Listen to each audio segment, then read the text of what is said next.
o conceito de Páscoa está se perdendo nos dias atuais, essa é a grande verdade, né? Assim como o Natal, que são as duas datas festivas mais importantes para o universo cristão, o nascimento de Jesus, que é o Natal, a natalidade, né? A questão do nascimento, a crucificação e a ressurreição, né? Que é em si a Páscoa, a ressurreição de Cristo.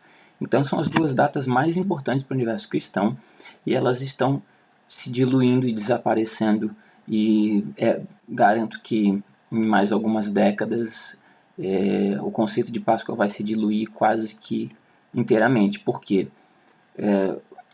o universo laico vai perdendo, vai deixando de considerar importantes esses elementos históricos e as famílias, com o passar das gerações, elas vão deixando de ensinar essa tradição. Então, e aí já existe esse déficit e você alia isso a esse parasita que vai se incutindo dentro de uma realidade mais antiga, que é a Páscoa histórica, né? Então você reduz todo a paixão de Cristo e a ressurreição, você reduz isso a ovos de chocolate, coelhos e sei lá. Agora, eu não vou nem fazer uma análise aqui sobre a questão da onde que vem essa questão do coelho, da fertilidade, da reprodução, né, e as origens pagãs da questão do coelho, do ovo e toda essa tradição. Isso provavelmente deve ter algum laço, deve ter vindo de alguma coisa do paganismo. Mas eu quero falar sobre a Páscoa. Primeira coisa, os pais têm que estar cientes de que é importante preservar a história do Ocidente e toda a tradição que constrói a nossa nação e toda a nação ocidental. A Páscoa é fundamental, é uma data festiva importante para cristãos e para não cristãos, porque trata-se de conhecimento da história, trata-se de uma tradição milenar, tá entendendo? Que vai muito além dos cristãos, porque tem a Páscoa judaica também. Então é fundamental conhecer isso a nível de conhecimento, né? Por exemplo, na Páscoa, a Páscoa do ano passado no meu colégio, eu entrei no colégio na semana de Páscoa e o colégio estava todo decorado com ovinhos pelas paredes, na decoração do colégio, ovos e coelhos e eu fui vendo toda essa decoração e eu não vi nenhuma referência à ressurreição de Cristo, à paixão de Cristo, nenhum elemento real da Páscoa. Porque isso é a Páscoa. A Páscoa é a paixão de Cristo e o renascimento de Cristo. Não tem nada de coelho, não tem nada de ovo. Isso daí é um folclore para consumir, um folclore para massagear o ego do mundo contemporâneo. Eu não entendo o que é essa história de coelho e de ovo, que substitui a história real, né? Então, aí eu fui até a coordenação e falei com a coordenadora pedagógica, falei assim, poxa, mas só tem coelho e ovo, mas o que é a Páscoa? Aí a coordenadora olhou para mim e falou, a Páscoa é a ressurreição de Cristo. Eu falei, ué, e por que só tem coelho então? Cadê algum elemento cristão? Aí ela olhou para mim e, você sabe que é complicado, né, essa questão, o colégio é laico, a gente tem que respeitar a pluralidade, sei lá o que, você sabe que isso vai dar problema para nós. Eu falei, meu Deus, não tem nada a ver, isso é simplesmente conhecimento histórico, você não está afrontando ninguém de nenhuma forma, você não está fazendo apologia a nenhuma religião, você não está obrigando alguém a acreditar em qualquer dogma. São elementos culturais antiquíssimos da nossa nação, da nossa sociedade, da nossa cultura. E aí eu falei assim, pô, mas então quer dizer que eu na sala de aula eu não posso, se algum aluno me perguntar, professor, o que é a Páscoa? Porque é um momento que só se fala nisso, então os alunos querem saber. Se um aluno me pergunta o que é a Páscoa, eu vou ter que olhar para esse aluno e dizer, olha, a Páscoa é o dia que a gente comemora os ovos de chocolate colocados por mamíferos coelhos que, né, eles querem saber a história real. Eles já não são mais criança a ponto de, né, a questão de ovinhos de chocolate. Querem saber a origem histórica da maior festividade do mundo ocidental. Eles querem saber. E aí eu sou obrigado, então, por causa dessa história de que o colégio é laico, a gente não pode tocar nesse assunto. Então, eu tenho que olhar para um aluno e dizer, eu não posso te contar o que é a Páscoa, ou eu posso só te dizer que é o dia dos coelhos e dos ovos de chocolate. Essa é a problemática, o que está acontecendo com a nossa nação, em que, sei lá, uma questão do politicamente correto, não sei o que é, ou vivemos agora numa sociedade laicista e não uma sociedade laica, é aquela velha questão entre laicismo e laico, né? Ou seja, se o Estado é laico, então não pode ter menção a nenhum tipo de religião, então vamos arrancar o Cristo Redentor do Corcovado, Vamos mudar o nome das ruas, inclusive Santa Catarina, o estado que eu vivo, é alusão a um santo da Igreja Católica, então tem que mudar o nome do estado, né? Não precisa exagerar na coisa, pelo amor de Deus. Não vamos focar na questão religiosa, vamos focar na questão puramente histórica e cultural que é essa festividade, já que não pode tocar na questão religiosa. Mas então essa é a minha crítica. Os pais, as famílias, a sociedade têm que tomar vergonha. Agora eu quero trabalhar com vocês o seguinte: o que é a Páscoa, né? Vamos dar uma olhada. Eu encontrei um texto aqui que, de forma muito sintetizada, muito legal, diz para nós o que é a Páscoa. A Páscoa cristã é uma das festividades mais importantes para o cristianismo, pois representa a ressurreição de Jesus Cristo, o Filho de Deus. A data é comemorada anualmente no primeiro domingo após a primeira lua cheia, que ocorre no início da primavera, no hemisfério norte, e do outono no hemisfério sul. A data é sempre entre os dias 22 de março e 25 de abril. Durante os 40 dias que precedem a Semana Santa e a Páscoa, período conhecido como Quaresma, os cristãos se dedicam à penitência para lembrar os 40 dias passados por Jesus no deserto e os sofrimentos que ele suportou na cruz. É chamada Quaresma, que a maioria das pessoas nem sabe, né? O cara não sabe nem que tem a ver com Cristo na Páscoa, acha que é coelhinho. Quem dirá saber o que é uma Quaresma, né? Tem gente que realmente não sabe. A Semana Santa começa com o Domingo de Ramos, que lembra a entrada de Jesus em Jerusalém, ocasião em que as pessoas cobriam a entrada com folhas de palmeira para comemorar a sua chegada. Isso também é bem desconhecido, né, que é o Domingo de Ramos.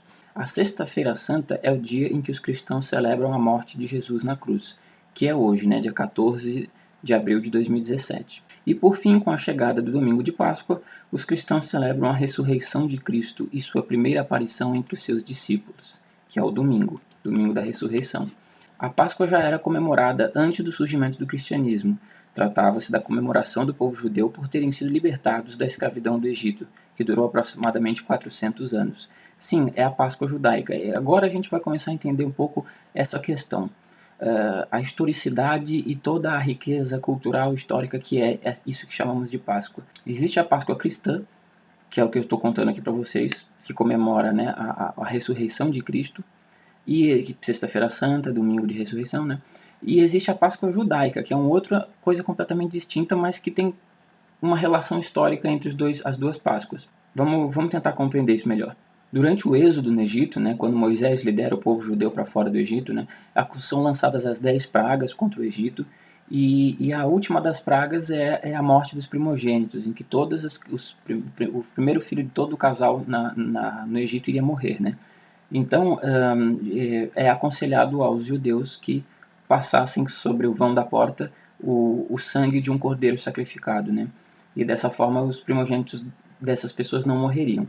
Dito e feito, morreram todos os primogênitos, os filhos dos judeus foram salvos e o faraó deixou que eles fossem livres embora, né? É nesse momento até que, na fuga apressada dos judeus, porque eles sabiam que não iam ter muito tempo para sair, porque antes do faraó mudar de ideia, né? Eles tiveram que sair rápido os padeiros, fazendo os pães para alimentar o povo judeu, tiveram que largar os pães sem colocar o fermento e esperar crescer a massa. E fugiram todos, né, antes que os pães pudessem crescer a partir do fermento. Por isso criou-se também a questão dos pães asmos, porque Pessá, ou a Páscoa judaica, ela é a festa dos pães asmos.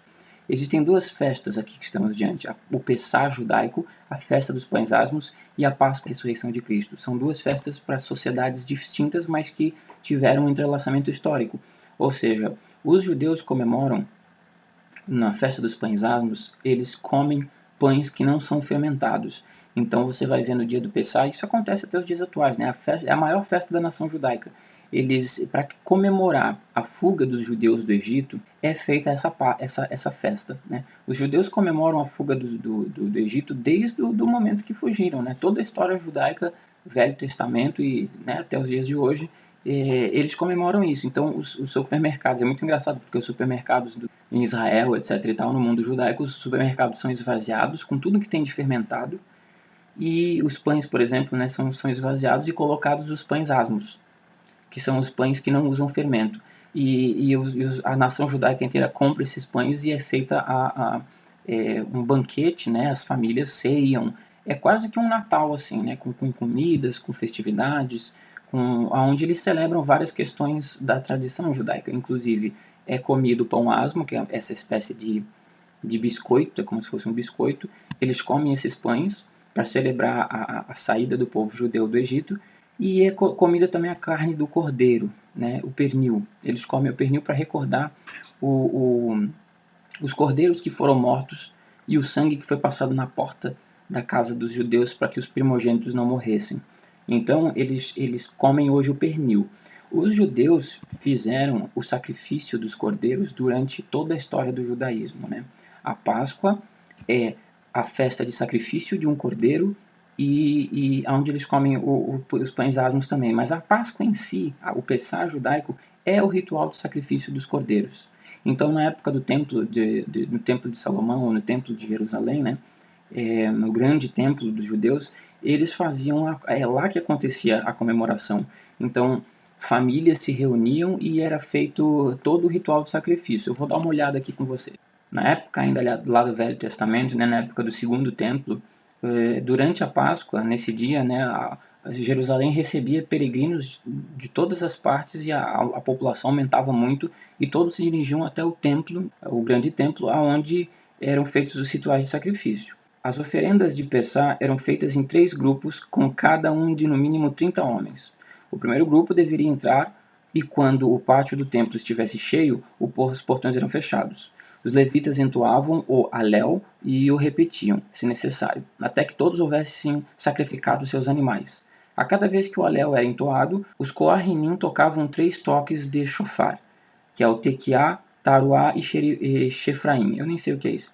Após a oferenda queimada das partes do sacrifício, os portões eram abertos, o primeiro grupo saía, entrava o segundo e se iniciava novamente o processo. E depois com o terceiro grupo. Após todos terem saído, lavava-se o pátio da sujeira que ali se acumulava, né, dos sacrifícios.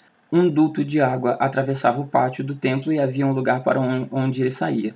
Quando se queria lavar o chão, era fechada a saída e a água transbordava, inundando o recinto. Depois abria-se a saída e a água saía com toda a sujeira acumulada, ficando o chão completamente limpo. Então vocês imaginem, realmente era uma fábrica de sacrifícios, né? Era o templo, o local já era todo construído, né, com essas valetas de água para que durante a Páscoa fosse feito esse esquema, né? Entrava 30, vários cordeiros ali, era feito aquele sacrifício coletivo e era uma coisa meio bizarra porque sacrificavam, guardavam-se o sangue, é, depois o animal era pendurado, era viscerado, separava-se todas as vísceras e tudo, e aquilo era feito com vários animais ao mesmo tempo. Os restos depois eram queimados e também limpados, até que entrava o segundo grupo, o terceiro grupo. Então era realmente uma chacina ali de cordeiros meio que ordenada, né, e organizada dentro de uma ritualística. Eu não vou julgar aqui, porque apesar da gente pensar assim, meu Deus, que coisa horrível, é uma coisa monstruosa, são vários cordeiros sendo mortos ali, né, aquela carnificina acontecendo, realmente era uma carnificina.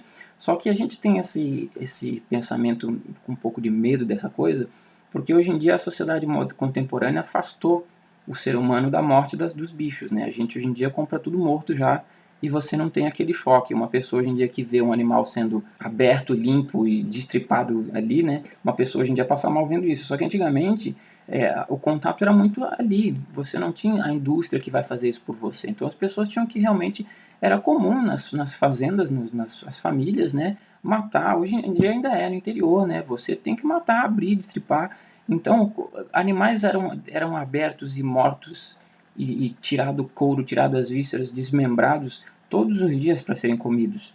Isso era normal, a criancinha no fundo da casa era feita a morte dos animais e tal. Então, para eles, o Pessah não era algo monstruoso, assim, né? Para nós é. Se eu que nunca, raramente vi um animal sendo morto, assim, um pescoço aberto jorrando sangue, acho que eu nunca vi ao vivo, né? Então seria uma coisa chocante se alguém me levasse para um Pessah aos moldes da época do Segundo Templo, né? Uma chacina assim violenta de vários animais sendo abertos e desmembrados, eu ia ficar chocado, mas é porque nós não estamos acostumados com isso.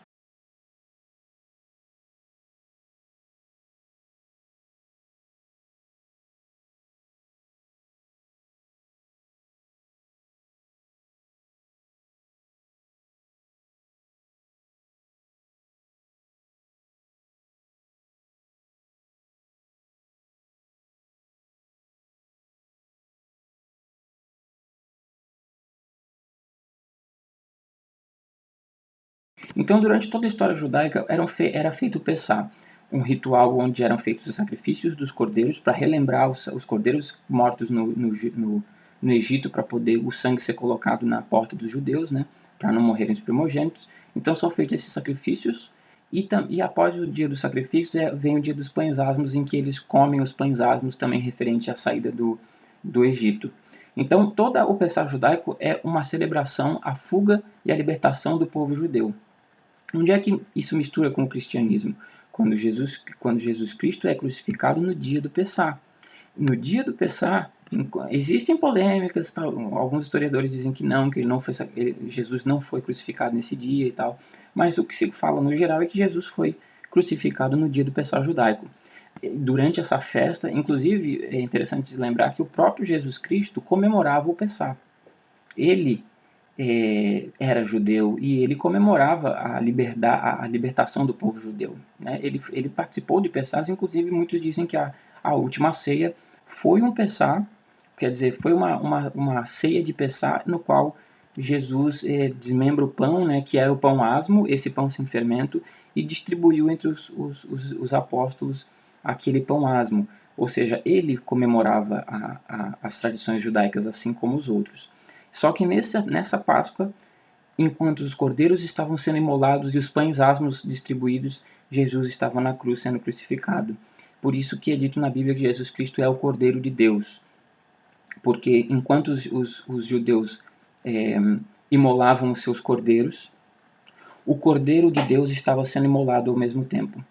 Né? Então, tem toda essa questão de Jesus Cristo ser o Cordeiro de Deus. É uma tradição também que evoca esse dia, o dia em que, ao mesmo tempo que o Pessá judaico acontecia, essa grande festa de celebração da liberdade dos judeus, Jesus estava sendo crucificado, então ele é o Cordeiro de Deus. E dessa forma essas duas festas, esses dois povos se mesclam. Né? A ressurreição de Cristo, essa é a Páscoa cristã, e os judeus comemoram a sua Páscoa da liberdade da escravidão no Egito. Né?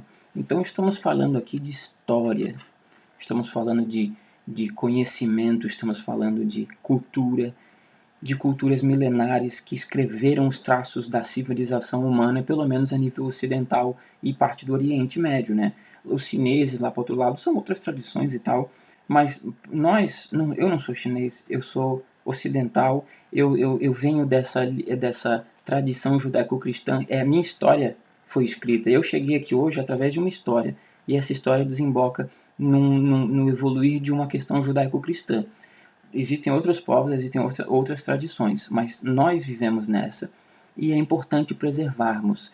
Então, gente, é isso. Eu só queria estar aqui colocando um pouquinho trazendo um pouco do que foi a Páscoa, do que é a Páscoa, das suas curiosidades, a diferença entre judaica e cristã, e a importância histórica e cultural que essa data festiva, né, no caso hoje 14 de 4 de 2017, tem para a nossa tradição, para relembrarmos, não só para a tradição, quem não é cristão, não é uma questão de cristianismo, é uma questão histórica mesmo, uma questão que remete a todos em si, todos vivemos essa história, né? Então, vamos tomar mais cuidado para que a nossa tradição não vá sendo apagada dessa forma e substituída por ovos de chocolate e coelhos, né? Porque uma perda histórica, uma perda cultural para se substituir por um folclore não tem o menor sentido, coelhos e ovos, consumismo, as crianças sem saber de nada, uma grande fantasia acontecendo, uma grande brincadeira de coelhos, e a riqueza cultural histórica da nação ocidental vai se perdendo. Tá bom? Um grande abraço, até o próximo vídeo. Vocês sabiam que Yeshua, o Messias, celebrava Pêssar? Sabiam que a última ceia foi, na verdade, o Seder de Pêssar?